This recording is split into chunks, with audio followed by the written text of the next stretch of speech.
오늘 하나님이 주신 말씀 함께 읽겠습니다. 오늘 하나님이 주신 말씀 마태복음 11장 28절에서 30절 말씀입니다.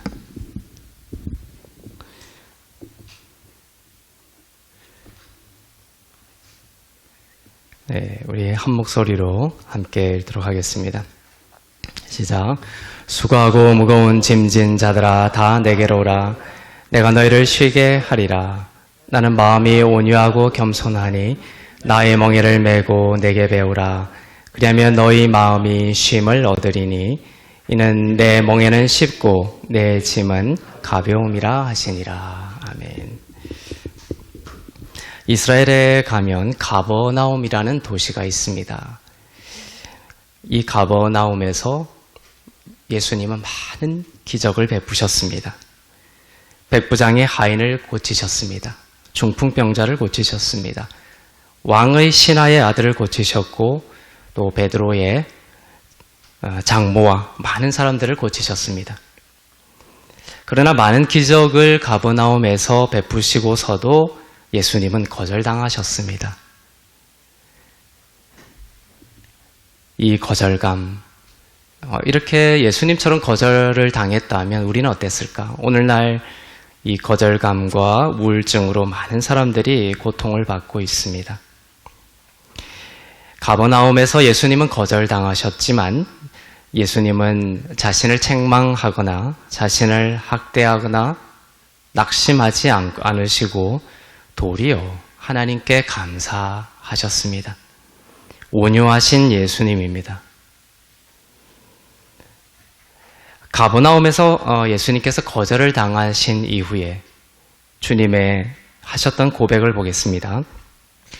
마태복음 11장 23절에서 26절 말씀입니다.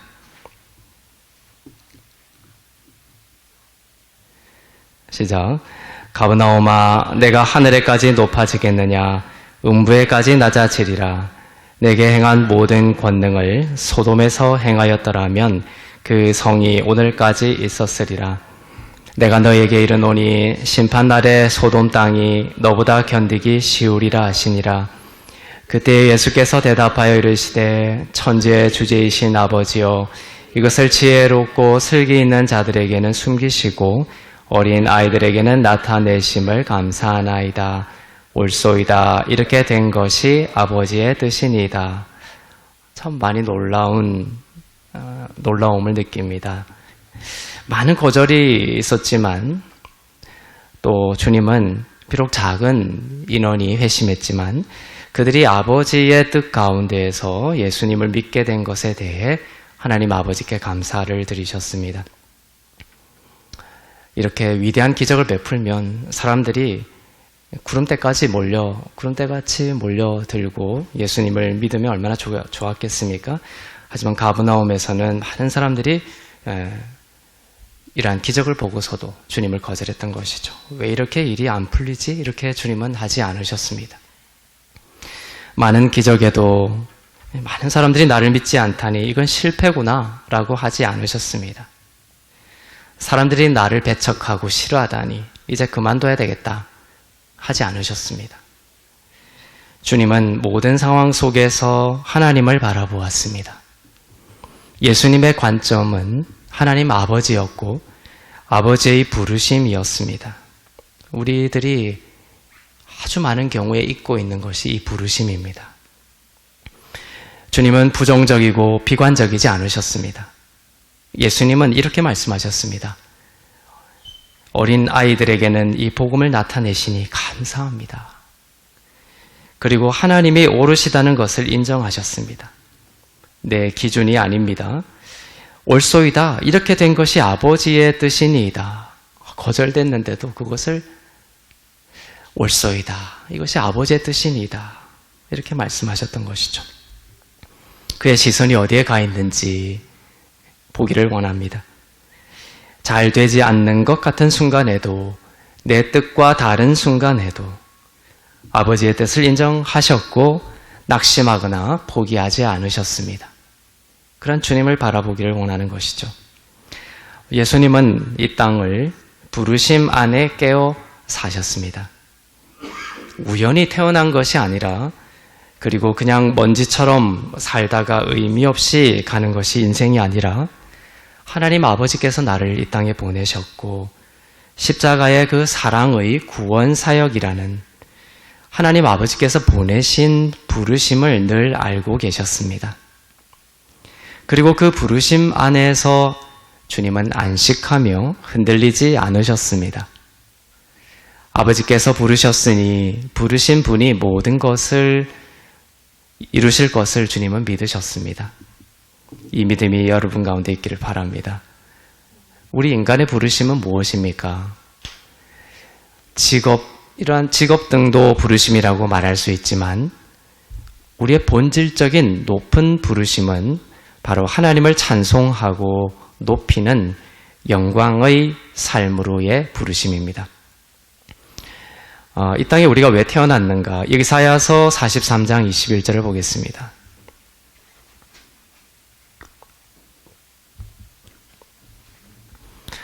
시작. 이 백성은 내가 나를 위하여 지었나니 나를 찬송하게 하려 함이니라. 네, 여러분을 찬송하게 하시기 위해 여러분을 지으셨습니다. 하나님은 하나님을 찬송하게 하시려고 지으셨습니다.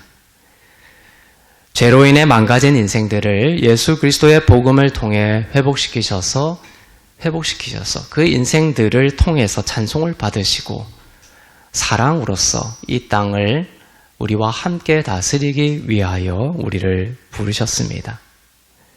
사도 바울도 그렇게 고백했습니다. 사도 바울은 자기가 태중에 있을 때, 어머니의 뱃속에 있을 때부터 이 땅에 자기가 어떠한 부르심을 가지고 이 땅에 어머니의 태중에 있었는지를 고백했습니다. 갈라디아서 1장 15절에서 16절입니다. 시작. 그러나 내 어머니의 태로부터 나를 택정하시고 그의 은혜로 나를 부르신 이가 그의 아들을 이방에 전하기 위하여 그를 내 속에 나타내시기를 기뻐하셨을 때에 내가 곧 혈육과 의논하지 아니하고 어머니 태에서 나를 택정하시고 그의 은혜로 나를 부르셨다라고 기록하고 있습니다. 그리고 목적은 뭐다? 그의 아들을, 하나님의 아들을 이방에 전하게 하기 위하여 태중에서 나를 부르셨다. 우리도 마찬가지입니다. 하나님께서 여러분을 은혜로 부르셨습니다. 그 부르신 가운데 사는 인생이 되기를 바랍니다. 예수 그리스도의 복음을 위해 우리는 부르심을 입었습니다. 우리는 다양한 직업이 있습니다. 사는 모양도 참 여러 가지가 있습니다. 그렇지만 동일하게 우리 모두가 동일한 하나님께서 우리에게 동일하게 주신 가장 보편적이고 근원적이고 높은 부르심은 바로 하나님의 아들을 이방에 전하는, 하나님의 아들을 예수 그리스도를 증거하는 삶이 바로 이 땅에 우리를 보내신 부르심의 가장 높은 부르심이다. 이것은 직업이 바뀌어도 이 높은 부르심은 바뀌지 않습니다.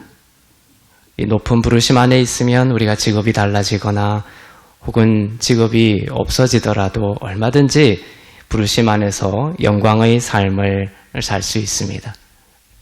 제가 대학생 때는 처음에 이런 생각을 많이 했었어요.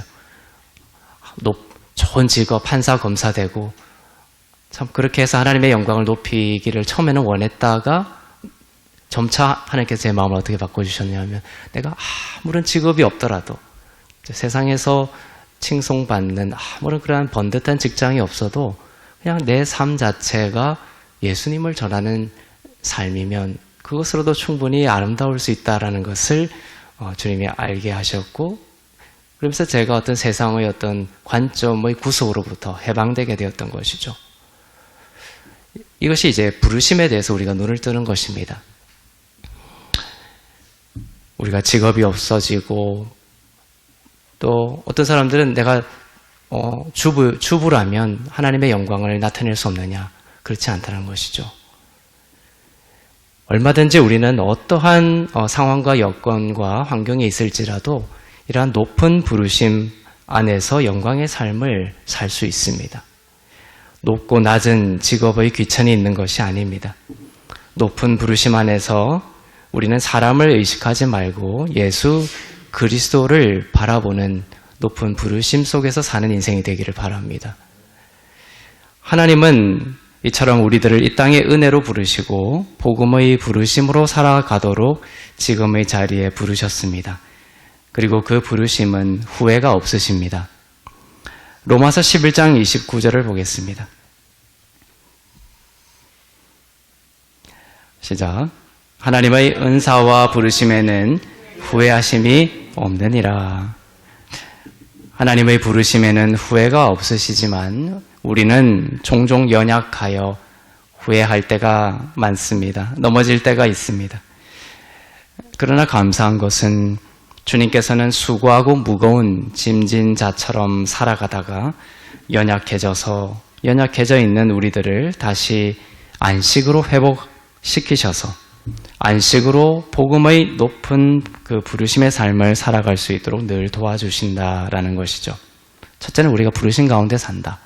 그러나 우리가 늘 부르심 안에 깨어있지 못함으로 인하여 넘어질 때가 있습니다. 무거운 짐진 자처럼 넘어질 때가 있습니다. 그럴 때 주님께서 우리를 부르십니다. 내게로 와라. 그리고 무엇으로 회복시키셔서 다시 부르심의 삶으로 보내시느냐?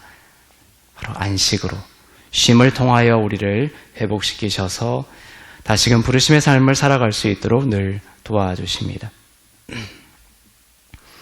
주님은 우리들에게 안식을 명하십니다.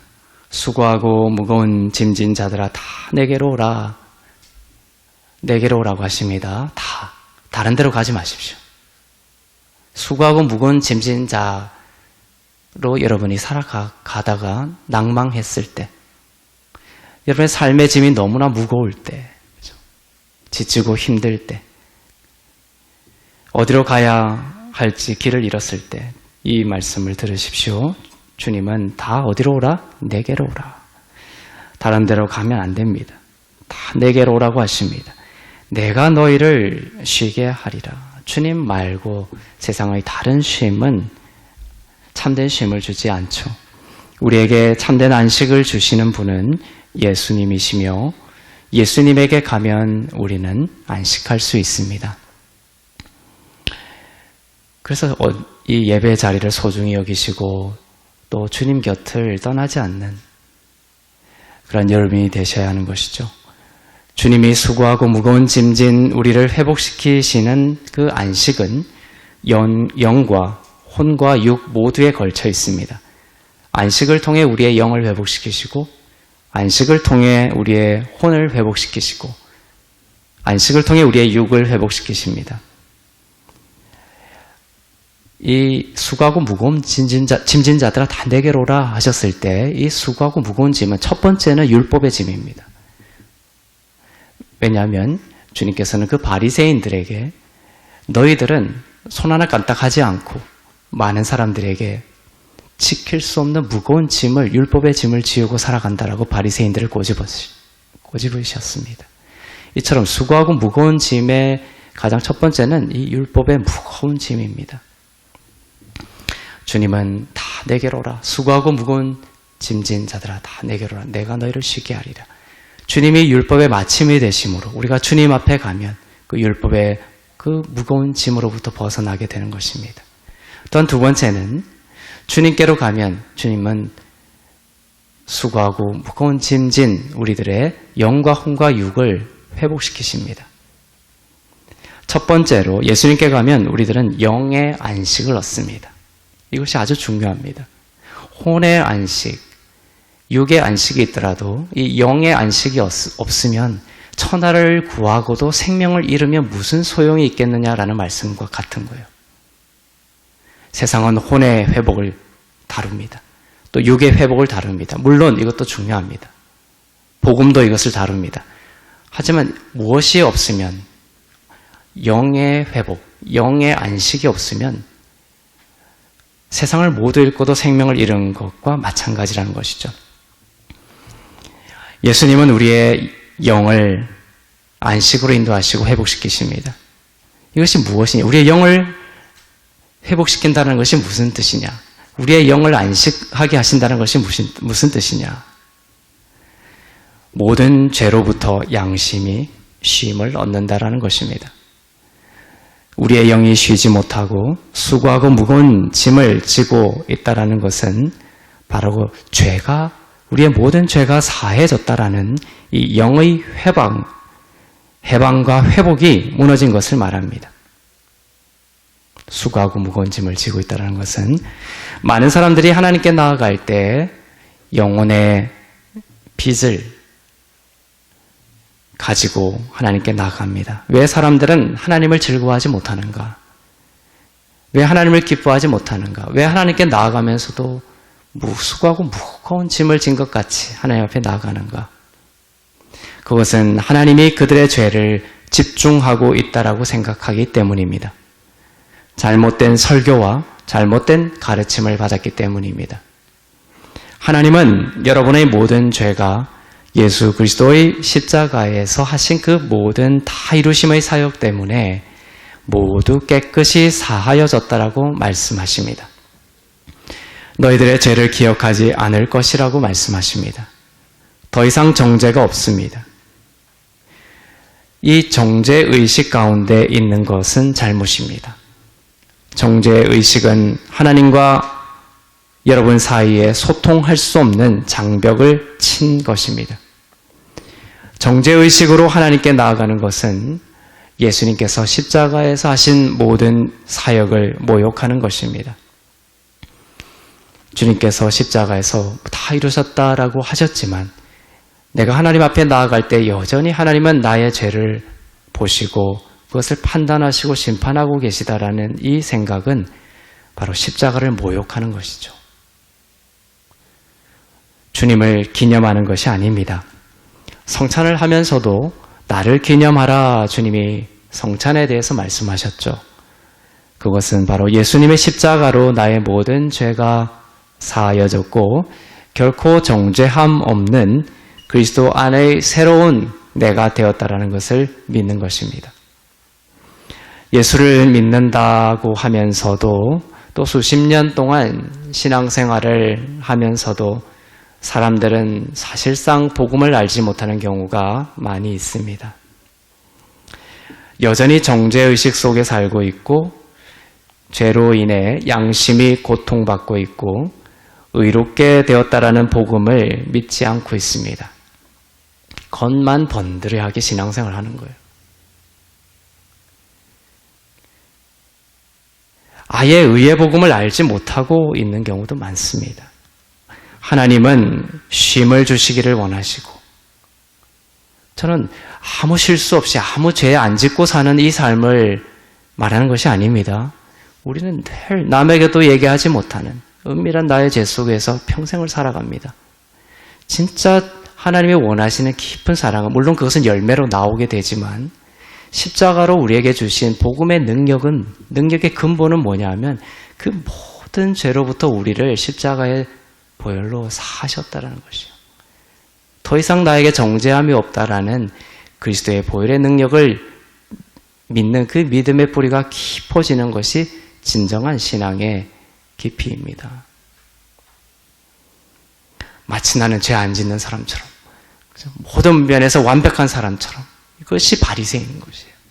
비록 내가 넘어지고 연약하고 흔들릴지라도 나는 예수의 피로 새롭게 일어날 수 있다라는 이 믿음을 가지고 나를 정죄하지 않는 예수를 붙들고 새롭게 일어나는 것이 진짜 믿음이고 신앙인 것이에요.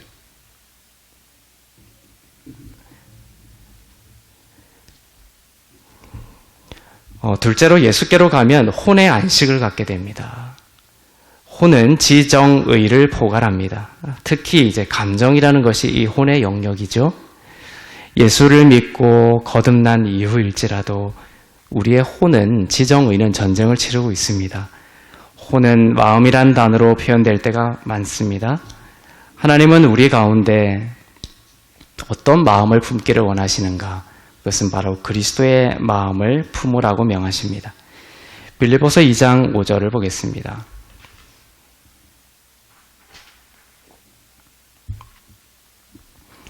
시작. 너희 안에 이 마음을 품으라. 곧 그리스도 예수의 마음이니. 네, 그리스도 예수의 마음을 품으라고 하십니다. 그리스도 예수의 마음은 성령의 9가지 열매로 대표됩니다. 사랑과 희락과 화평과 오래 참음과 자비와 양선과 충성과 온유와 절제입니다. 예수께로 가면 마음이 쉼을 얻습니다. 우리에게 어떠한 것을 통해서 우리의 마음에 쉼을 주느냐? 바로 이 성령의 9가지 열매들을 우리에게 부어주심으로, 회복하게 하심으로 우리가 이 쉼을 얻는 것이죠. 예수님을 바라볼 때 이 쉼을 얻습니다. 내게 와서 배우라 이렇게 하셨죠. 다른 데 아니고 예수님을 바라볼 때 이 진정한 쉼을 얻게 됩니다. 사랑이 아니라 우리 가운데 미움이 가득하면 마음에 쉼이 없는 것이죠. 희락이 아니라 괴로움이 가득 차 있으면 마음에 쉼이 없습니다. 화평이 아니라 다툼이 있으면 마음에 쉼이 없는 것입니다. 오래 참음이 아니라 조급함이 있으면 마음에 쉼이 없는 것입니다. 그때마다 내게 와서 내게 배우라 라고 하신 말씀을 따라 예수님을 바라보기를 원합니다. 마태복음 11장 29절부터 30절을 한번 읽어보겠습니다.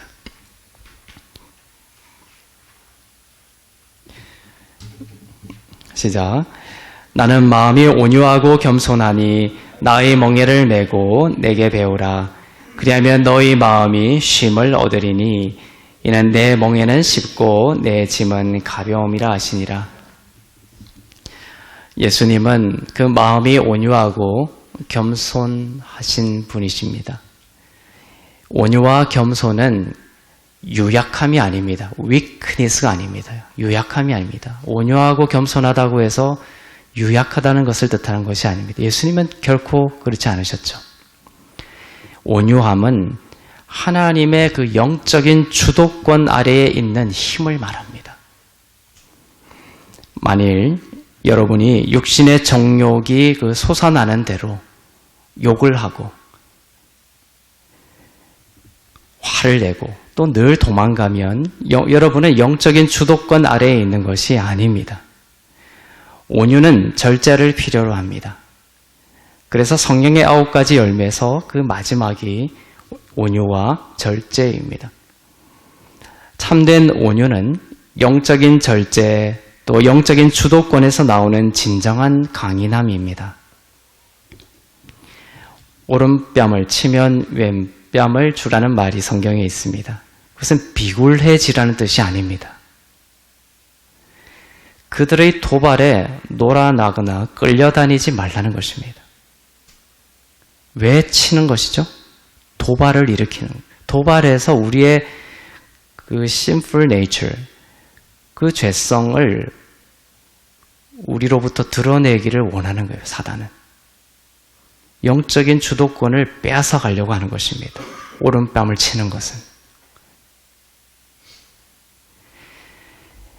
오른뺨을 치면 왼뺨을 주라는 말 속에 들어있는 하나님의 말씀의 함의는 영적인 주도권을 가지라는 것입니다. 오른뺨을 원수가 때릴 때 원수는 여러분의 육신의 정욕을 발동시켜서 화를 내. 화를 참지 말고 보복해. 갚아줘. 너를 무시한 거야. 라고 어둠의 그 주도권 아래로 여러분을 끌고 오려는 것입니다. 육신은 보복하거나 도망가고 싶어 합니다.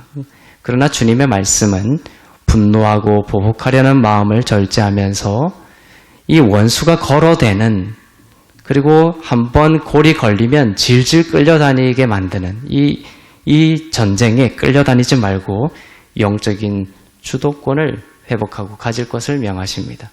참된 온유함입니다. 많은 사람들이 주님을 가격하고 주님에게 돌을 던지고 주님에게 온갖 모욕들을 일으켰지만 주님은 영적인 주도권을 잃지 않았다는 것을 여러분들은 보게 되실 것입니다. 주님을 십자가에 못 박을 때에도 피가 줄줄 흘리는데도 예수님은 영적 주도권을 잃지 않고 주여 저들은 저들이 하는 일을 알지 못하나니 저들을 용서하여 주시옵소서. 너무 아름답지 않습니까? 미치도록 아름답습니다. 그 그리스도의 마음이 우리 가운데 부어지기를 원합니다. 때리면 또 때리고 욕하면 또 욕하고 손해를 주면 또 보복하고 이런 어둠에 질질 끌려다니는 인생에서 해방되십시오. 다른 사람들이 찔러대는 독이나 쓴뿌리에 휘둘려서 여러분이 분노와 염려와 두려움으로 인해 주도권을 잃어버리지 말라는 것입니다. 주님께로 가서 마음의 안식을 가져야 합니다. 아무 생각 없이 주도권을 빼앗겨서 원수가 원하는 대로 분노하고 보복하려 하고 미워하고 또 염려하고 두려워하는 것은 육신의 정욕에 먹이를 주는 것입니다. 그 먹이를 먹고 자랍니다. 차를 타고 갈 때 누가 끼어들 때 삿대질을 하면서 내려가지고 온갖 욕설을 해서 그 사람을 제압하죠. 그 사람이 미안하다고 하고 갑니다. 나는 승리한 것 같죠. 한순간. 정말 승리했습니까?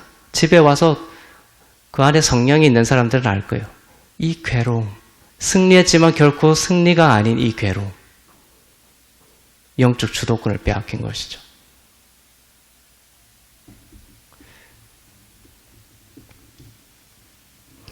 이처럼 그 영적 주도권을 빼앗기고 그 육신의 정욕에 먹이를 주면 분노해. 보복해. 거기에 내가 끌려다녀서 그렇게 해버리고 나면 그게 육신의 정욕에 먹이를 준 거예요. 먹이를 주고 이것이 자랍니다. 나무처럼 내 안에. 비를 맞고 자라는 나무처럼 이 육신의 정욕이 자꾸 자라는 거예요. 그래서 그러한 일들을 겪고 집에 돌아오면 아주 사소한 자녀의 말이나 아내의 말에 더 큰 분노와 전쟁이 일어나는 거예요. 내 안에 육신의 정욕에 먹이를 아까 줬거든요. 그것이 어디로부터 시작되었는지 우리는 그걸 알지 못하군요.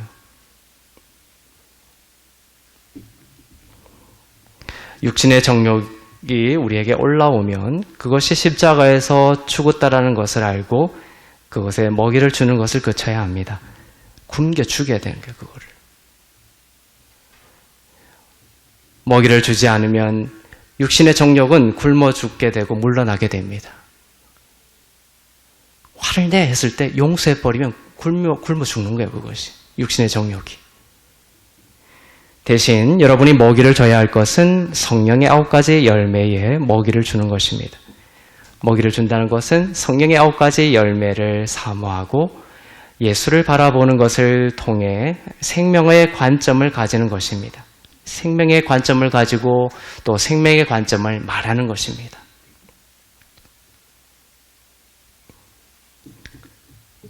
가버나움에서 거절을 받으셨음에도 불구하고 불평, 불만에 물을 주지 않으시고 하나님 아버지께 감사하신 예수님을 기억해 보십시오.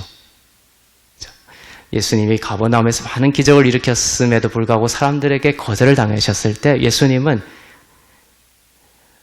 실패야, 그건 실패야, 너가 무시당한 거야, 이러한 그 육신의 정욕, 사단의 원수의 말에 먹이를 주지 않은 거예요. 도리어 그의 생명의 관점을, 하나님 아버지의 부르심을, 또 은혜의 관점을 회복하고 그 말씀을 하신 거예요. 하나님 아버지께 감사합니다. 옳소이다. 이렇게 된 것은 하나님 아버지께서 하신 일입니다. 그리고 하나님께서 반드시 이 일을 이렇게 하셨으니 또 인도하실 것을 믿습니다. 그런 고백을 주님은 하셨던 것이죠. 영적 주도권을 확실하게 가지고 계셨습니다. 5,000명을 예수님은 먹여야 하는 상황이 있었습니다. 가게도 없고 마트도 없습니다. 광야입니다. 베레아 광야입니다. 온 사막밖에 없는 거예요. 그런데 예수님에게 온 사람들은 5,000명이 넘었습니다.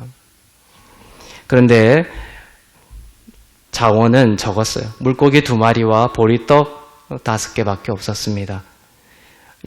예수님은 야, 망했다. 큰일이다. 이렇게 말씀하지 않으시고 또 조급하지도 않으셨습니다. 침착하고 온유하게 그 오병이어를 들고 기적이 일어나기도 전에 먼저 하나님 아버지께 감사하셨습니다. 세상은 일이 일어나야 감사하죠. 하지만 복음은 먼저 감사하면 일이 일어납니다. 그것이 복음의 원리입니다. 빛이 만들어졌을 때 와 빛이다라고 하지 않으셨습니다. 어둠이었지만 어둠이 내가 아닙니다. 빛을 명하시면 빛이 생기게 되었던 것이죠. 이것이 복음의 삶입니다. 예수님은 평화로우셨습니다. 겟세마네 동산에 기도하고 또 제자들과 계셨을 때에도 많은 사람들이 예수님을 잡으러 왔습니다. 횃불을 들고 또 몽둥이를 들고 이 예수라는 사람이 누구인지 찾으러 왔습니다. 잡으려고 왔습니다. 예수님은 그때에도 온유함으로 어떻게 말씀하셨습니까? 내가 너희들이 찾는 바로 그다. 에고 에이미 말씀하셨습니다. I am. 내가 바로 그 예수다. 예수님은 허둥대거나 기절하지 않으셨습니다. 영적인 주도권을 빼앗기지 않으셨습니다. 저는 그 장면이 너무나 신비한 거예요. 예수님을 잡으러 와서 막 몽둥이로 내리치려고 하는데 예수님이 I am, 내가 바로 예수다라고 했을 때 요한복음 19장에 보면 잡으려 왔던 그 사람들이 에피핍토 했다 이렇게 돼 있어요. 땅에 꼬꾸라져 버린 거예요. 그들이. 몽둥이를 든 자들이 땅에 꼬꾸라졌습니다. 예수님의 그 한마디에. 우리는 그것을 완전히 따라할 수는 없겠지만 우리가 예수님을 바라볼수록 그 평화와 그 온유함과 그 용기와 그 침착함이 우리 안에 생명으로 싹을 틔고 자라게 된다고 약속하셨습니다. 왜냐하면 우리가 그의 영광을 보매 영광에서 영광으로 우리를 변모시키겠다고 약속하셨기 때문이죠. 다른 곳이 아닌 예수님의 이러한 모습들을 계속 바라보고 내 안에 이미 주셨으니 내 안에 그 모습 창조하여 주옵소서. 주님이 하실 것을 믿습니다. 그렇게 할 때 내 안에 그러한 모습들을 주님께서 창조해 나가시는 것입니다. 그 몽둥이를 들고 예수님을 잡으러 왔던 그 자들이 바라보았던 그 예수님의 모습과 그 말과 그 행동은 과연 어땠을까 그런 상상을 해봅니다. 때로는 그 자리에 제가 한번 있었으면 어땠을까? 지켜보았으면 어땠을까? 이런 생각도 하게 됩니다. 참으로 아름다우신 예수님이시죠. 예수님은 영적 주도권을 빼앗기지 않으셨습니다. 마찬가지예요. 그냥 가정에서도 직장에서도 또 어디서든 사람들이 이거 큰일 났다, 난리 났다, 이거 죽는다 막 요동하고 난리가 납니다. 그때 여러분이 주님을 바라보면서 영적 주도권을 회복하십시오. 그것이 없다는 것이 아니라 어려움이 없다는 것이 아니라 그래 이런 일 저런 일 있지만 주님은 이 모든 일들 이름 위에 더 높으신 분이야. 괜찮아. 염려할 것 없어. 잘 될 거야. 걱정하지 마. 딱 이렇게 말해주는 여러분이 되시길 바랍니다. 그냥 같이 휩쓸려가지고 그냥 그 평화를 잃어버리고 영적 주도권을 어둠에게 뺏겨버리면 정말 그 48년을 돌아서 그 길을 또 와야 되는 거예요.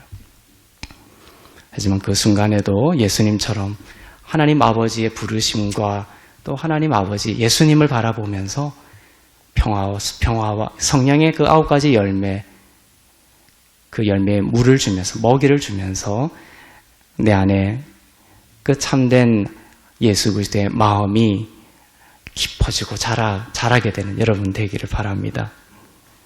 영적인 주도권을 뺏기지 않고 부르심의 관점을 주님은 가지셨습니다. 생명의 관점을 가지셨고 생명의 말을 하셨습니다. 성령의 열매의 먹이를 주시며 그 상황 속에서 천국을 창조하셨던 것이죠. 사자가 여러분 앞에 길을 막아서서 큰 입을 벌리고 삼키려고 할지라도 온유함으로 주도권을 내어주지 않고 침착하게 생명의 관점을 가지고 생명의 말을 하면 여러분은 반드시 구원을 받게 될 것입니다. 베드로후서의 사자, 원수가 우는 사자와 같이 삼킬 자를 찾아다닌다고 하죠.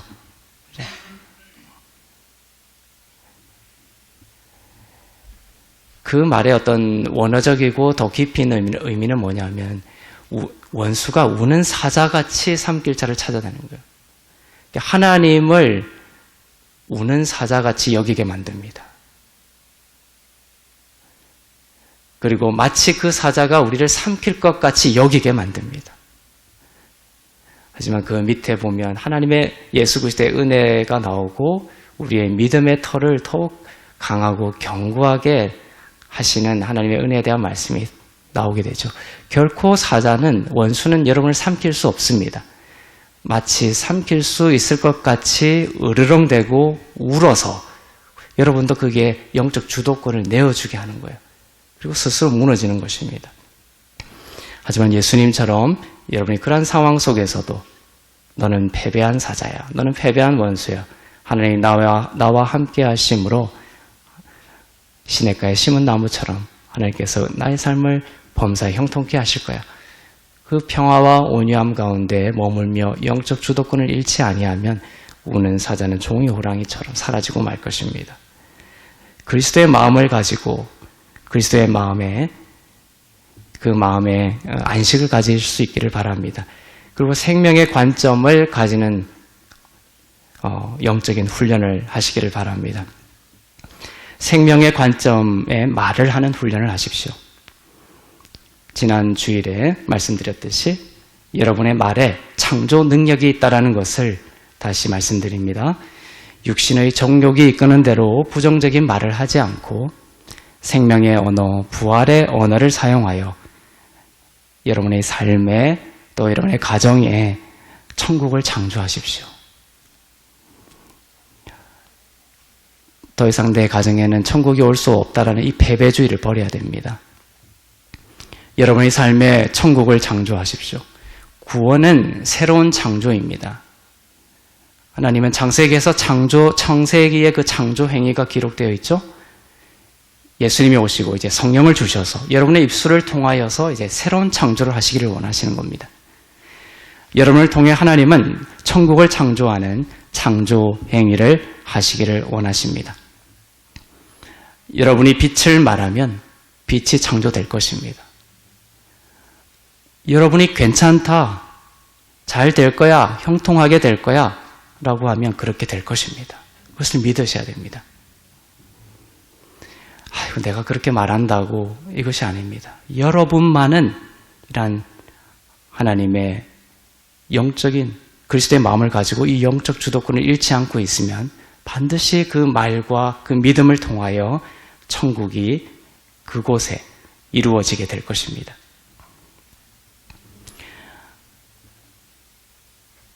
당신 많이 힘들지? 힘들었지? 그 마음 헤아리지 못해서 미안해. 당신에게 참 고마워. 이러한 생명의 언어, 회복의 언어, 부활의 언어들이 그곳을 천국을 만들기 시작하는 거예요.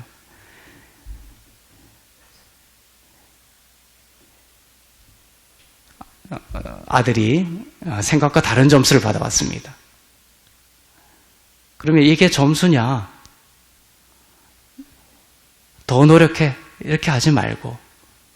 100점 맞으면 너무 좋아했다가 여러분들 알듯이 옆에 집에도 100점을 맞으면 기분이 나쁘죠. 우울해집니다. 이렇게 비교하죠. 이러한 영적 주도권을 잃어버린 삶을 살지 말고 혹여라도 아들이 예를 들면 생각과 다른 점수를 받아와도 이게 점수냐 하지 말고 케이크 하나를 사십시오. 그리고 그 점수를 위해서 수고하고 노력한 것을 격려하고 점수나 업적 때문이 아니라 너의 존재 자체로 너가 가장 소중하고 최고라는 것을 기념하십시오. 그리고 점수 말고 더 높은 멋진 하나님의 세계가 있다는 것을 보여주십시오. 자녀의 삶에 그때부터 천국이 창조되고 가정에 천국이 창조되기 시작할 것입니다. 축제 공동체가 되어야 되는 것이죠. 작은 것 하나, 케이크 살 거리를 만드십시오. 그래서 그 하나를 가지고 너무 잘 그렸다, 케이크를 사고 맛있는 걸 사서 그 저녁에 파티를 벌이고 격려하고 칭찬하고 축제를 벌이고 그러한 삶을 통하여 우리의 삶 가운데 천국이 창조되는 것입니다. 다정한 말 한마디로 천국의 삶을 창조해 나가십시오. 이 다정한 말 한마디가 우리의 마음을 쉬게 합니다. 그리고 다시 시작할 수 있는 힘을 주고 지혜를 줍니다. 제가 혈기왕성할 때는 이 다정한 말 한마디의 소중함을 몰랐습니다. 아내가 아기를 낳은 그 한 달이 참 1년이 참 중요하잖아요. 아내 곁에 있어주지를 못했어요. 나가서 돈을 벌어야 된다는 그 생각에 사로잡혀서 다정한 말로 아내를 위로하고 같이 있어주지 못해. 그게 이제 저의 상처죠, 제 안에. 지금도 참 미안한 마음이 있습니다. 근데 남자들은 좀 그런 게 있어요. 거창한 것, 대단한 걸로 천국을 만들려고 하지만 천국은 그렇게 오지 않는다. 당신 참 많이 힘들지? 너무나 애 낳는다고 고생했어. 그 말 한마디로 아내는 힘을 얻고 그곳에 천국이 창조되는 것이죠. 밥 먹었어? 밥 안 먹었어? 하면 밥을 사줄 돈을 딱 뒤에 챙겨놓고 질문을 하십시오. 당신 밥 먹었어? 밥 안 먹었다고 하면 그럼 식사로 가자고. 그런 다정한 말 한마디 한마디를 통해서 천국이 이루어지는 것입니다. 그리고 다시 시작할 수 있는 힘을 주고 지혜를 줍니다. 그리고 육신도 건강해지는 것이죠. 상대방이 진짜 위로받고 또 헤아림을 받고 싶은 그 감정이 무엇인지를 생각하면서 잘 듣고 경청하고 여러분의 그 다정한 말 한마디를 전해주는 인생이 되기를 바랍니다. 여러분의 그 다정한 말 한마디로 시작된 그 천국의 창조 행위를 저는 듣고 싶습니다. 예수께로 가서 참된 영혼의 쉼을 얻고 그 자유하고 부유해진 영과 마음으로 여러분의 가정과 삶에 진정한 천국을 창조해 나가는 은혜가 가득한 그러한 삶이 되기를 주님의 이름으로 축복합니다. 기도하겠습니다. 오늘 주신 말씀을 기억하며 함께 기도하기를 원합니다. 수고하고 무거운 짐진 자들아 다 내게로 오라. 주님, 다른 곳이 아닌 다 내게로 오라고 초청하시는 주님이 너무나 좋습니다. 사람들은 나를 실망시킬 수 있겠지만 내게로 오라고 초청하시는 주님은 온유하시며 겸손하시며 아름다우시며 결코 영적 주도권을 뺏기지 않았던 아름다우신 예수님이심에 감사드립니다. 나에게 예수님을 주시니 감사합니다. 내 안에 예수께서 계시니 감사합니다. 다른 곳에서 답을 찾으려고 했던 허망한 마음을 버리고 내 안에 계신 주님께 묻고 말씀 가운데 보여주시는 그 예수님의 아름다움을 사모하고 닮아가기를 원하며 주님을 바라볼 때 내 안에 예수께서 나타나실 줄로 믿습니다. 예수님이 일하실 줄로 믿습니다. 나의 의와 나의 힘과 노력으로가 아니라 내가 주님을 바라볼 때 마치 거울 효과처럼 주님을 바라보는 그 모습대로 나도 변모될 줄로 믿습니다. 왜냐하면 내 안에 그 일을 행하시는 성령께서 계시기 때문입니다. 성령께서 그 일을 행하실 줄로 믿습니다. 하나님, 우리의 삶 가운데 참으로 수고하고 무거운 일들이 참 닥쳐옵니다. 그럴 때마다 육신의 죄가 내 마음 가운데 소리칩니다. 분노하고 절망하고 낙심하라고 소리칩니다. 보복하라고 소리칩니다. 예배로부터 멀리 떠나 숨으라고 소리칩니다. 이제 희망이 없다라고 소리칩니다. 그 영적인 주도권에 끌려다니지 않게 해주시고 더 이상 애굽의 노예처럼 그 채찍질하는 자들이 끌려다닌 대로 끌려다니지 아니하고 홍해를 건넌 부활한 자로서 영적인 주도권을 가지고 성령의 열매를 사모하며 성령의 열매를 주님께 의탁하며 그 성령의 열매가 정말 풍성하게 자라는 천국의 삶을 살아갈 수 있도록 인도하여 주시옵소서.